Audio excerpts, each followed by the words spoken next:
Hej og velkommen til endnu en JavaScript tutorial fra Niller Vision. I dag skal det handle om pop-up-vinduer. Pop-up-vinduer kan være meget irriterende for en bruger og skal bruges med omtanke. Når vi alligevel har brug for pop-up-vinduer, så er det som regel fordi, at vi ønsker, at en bruger skal kunne åbne noget indhold uden at forlade den side, man befinder sig på. Men det kan også være en måde at embedde eksterne filer på med egne relativstier og andet indhold, man ikke har direkte adgang til. Den metode, jeg beskriver i denne her tutorial, det er window open metoden, som har den fordel, at den giver utrolig meget kontrol over pop-up vinduets størrelse og udseende osv. Den mest officielle dokumentation for metoden, tror jeg nok det er i hvert fald, den findes her på quirksmode.org, og jeg putter selvfølgelig lige et link ned i videobeskrivelsen. Men lad os bare se at komme i gang. Her er der en mappe, som indeholder en fil, der hedder pop-up.html, og det er den fil, jeg gerne vil have til at poppe op, fra, når man klikker på et link fra et andet website, som vi skal til at lave. Pop-up.html, den består af der er embeddet en flashfilm på den, og det er derfor, der også stikker nogle andre filer i mappen her. Jeg åbner nu Dreamweaver, og jeg kommer til at åbne en template med en lidt ældre doctype. Men den kode, vi skal lave, den er fuldstændig main til, hvis man vil lave det i HTML5 eller XHTML eller hvad man vil. Så det betyder ikke noget. Jeg skynder mig ned i bodytekstene og laver et helt almindeligt link til vores pop-up HTML. Og jeg kan jo starte med at give den en target attribute, target blank, som er HTML-metoden til at åbne pop-up vinduer med. Og så skriver jeg lige lidt tekst her på linket, også så der er noget at klikke på. Så lukker jeg A-tagget og saver, åbner den i en browser, og når jeg så trykker på linket, så sker der så det, som der gør i de fleste moderne browsere, når man trykker på et target blank link, at det åbner i en ny fane. Og det er jo ikke helt det, vi vil have, selvom det ser flot ud. Så jeg fjerner target blank attributen igen, og så skriver jeg i stedet for en onClick event, og den skal jeg jo kalde på en JavaScript-funktion, som vi ikke har lavet endnu, men vi kan jo kalde funktionen popwin. Jeg skriver lige et par parenteser, fordi senere så skal vi også parse nogle variabler til funktionen.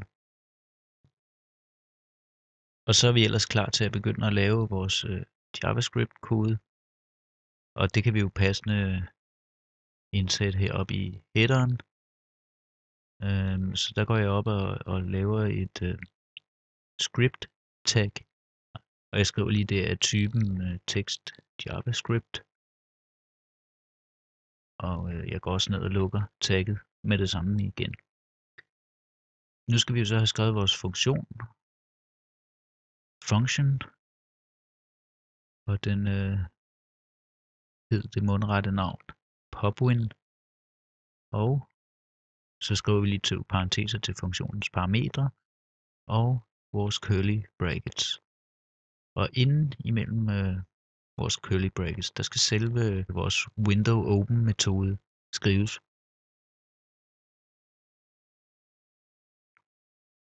Og det gør man helt enkelt ved at skrive window.open. Så skal vi lige have nogle parenteser, og inde i dem der skal så stå metodens parametre, som Dreamweaver er så venlig at fortælle os. Først og fremmest skal vi fodre den med en URL. Og da vi indsætter parametrene som tekst, så skal de stå i quotations, ligesom tekststrengen.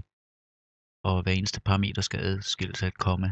Det næste parameter, det er name, og det svarer faktisk til target attributen, men per default så er det blank, så vi behøver ikke at skrive noget i name parametret. Videre så kan vi angive forskellige features, og der kan vi angive parametre som højde. Jeg skriver height 400. Vi kan også angive en vidde. Lad os bare give den 300. Vi kan også positionere, hvor vi vil have vinduet skal åbne henne, og jeg siger 200 pixels fra toppen og 200 pixels fra venstre. Vi kan også angive forskellige indstillinger for selve browservinduet. Vi kan definere det, om det skal være scrollable. Vi kan definere, om der skal være en menu bare i det vindue, der åbner, osv. Det er selvfølgelig lidt afhængigt af hver enkelt browsers default layout, hvordan det kommer til at virke. Vi kan også angive, at brugeren skal kunne trække i skærmbilledet og gøre det større. Ind på World Wide Web Consortiets hjemmeside, der kan man læse alle de her parametre, vi kan bruge til den her metode. Og jeg skal selvfølgelig også nok putte et link i beskrivelsen herunder. Men lad os nu bare prøve at se, hvordan det virker nu. Vi kan se, når vi åbner pop-up vinduet, så åbner det rigtig nok i den rigtige størrelse og så videre. Men browservinduet bagved, det skifter også. Det er fordi nu afvikles både on-click-eventen og selve HTML-linket. Så vi skal bede vores on-click-event om at annullere selve linket. Og det gør vi ved at skrive return false som endnu en kommandolinje. Og det har jo så den fordel, at hvis der er JavaScript support i browseren, så kører den her return false. Men hvis der ikke er, så ved browseren jo ikke, hvad return false betyder, eller hvad onClick betyder, for den sags skyld. Og så kører linket bare normalt. De her parametre, vi har skrevet i window open metoden, det behøver ikke at være statiske parametre, det kan sagtens være variabler, og det er jo meget praktisk, hvis man har flere links, der skal bruge funktionen.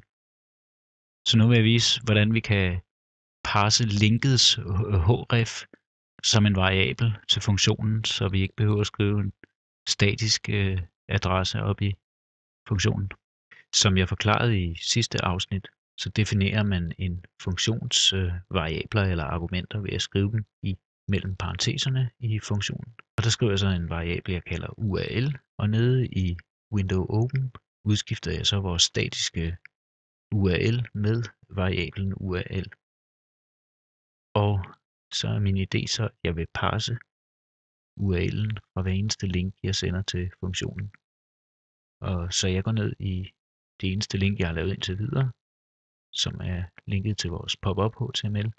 Og inde i vores onClick event, der kan jeg så parse enten URL'en som en tekststreng, jeg skriver, eller jeg kan gøre det, som jeg gør her, skrive this.href, som bare betyder, at jeg napper href-attributen fra det pågældende tag og sender videre. Så nu videresender vores click-event altså href-attributen til variablen. Så nu kan jeg sætte hvilket som helst link ind og bruge funktionen. Jeg kopierer lige det link, vi allerede har, og så udskifter jeg bare vores href-attribut med en anden URL. Og den her gang, der bruger jeg en ekstern URL. Jeg linker til W3C, og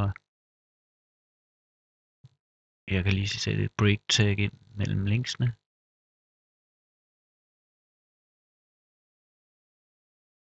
Og nu kan vi se her i Chrome, at begge links kan bruge pop-up-funktionen. For at sikre os, at vores nye vindue det ligger øverst, så kan vi tilføje en metode, der hedder focus, og i en perfekt verden burde det være nok bare at tilføje et dot focus efter vores nye vindue. Men på quirksmode.org, der anbefaler de faktisk, at man undersøger, om browseren understøtter focus-metoden. Og det skal man gøre ved hjælp af et if-statement. For det bliver lidt nemmere at arbejde med vores window open kommando i if-statementet, så laver jeg den lige om til en variabel. Og jeg kalder den bare the popcode.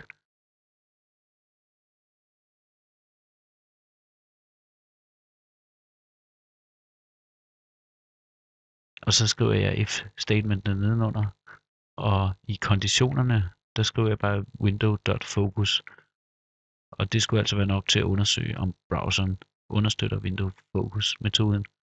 Og hvis den gør det, så kan vi så tilføje focus til vores nye vindue. Og det gør vi så ved at skrive vores window open variabel, the popcode, og så tilføje .focus.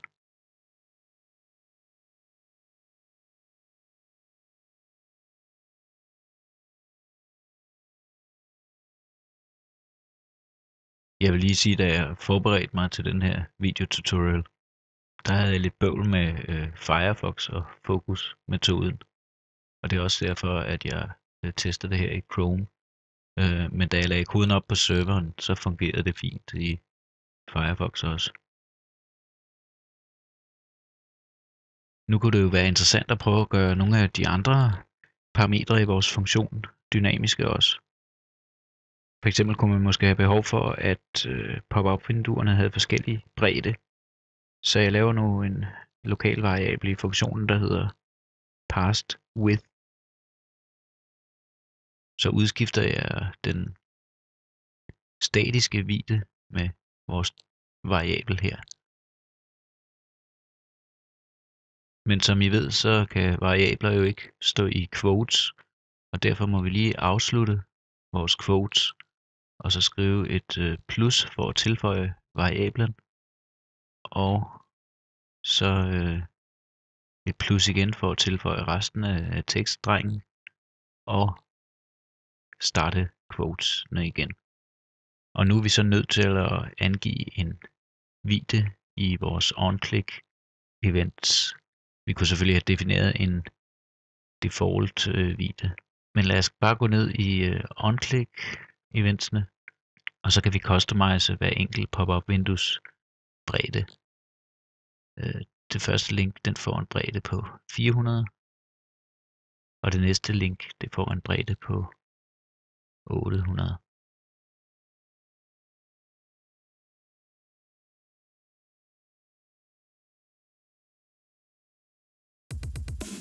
Og så tror jeg, hvis jeg har vadet nok rundt i, hvad vi kan gøre med den her window open method. Men vi har faktisk også lært en del nye ting i den her tutorial. Udover window open og window focus metoderne har vi lært om this keywordet, som altså kan bruges til at identificere elementer og deres attributter. Og vi har lært, hvordan man parser flere argumenter eller variabler til funktioner. Og så har vi jo også lært, hvordan man kombinerer variabler og tekst. Før jeg lige runder af for denne gang, så vil jeg lige komme med et par formanende ord. Det er helt fint, hvis man har nogle få links, at man bruger de her onClick events i sine tags.